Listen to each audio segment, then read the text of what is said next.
and 3 from numbers I didn't recognize.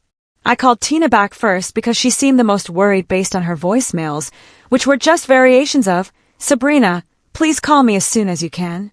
She picked up on the first ring, sounding exhausted. Apparently, after Ryan stormed out of the birthday dinner, he'd gone on a complete bender. He'd shown up at his ex-girlfriend's apartment at like 2 a.m., drunk and ranting about how I'd ruined his life.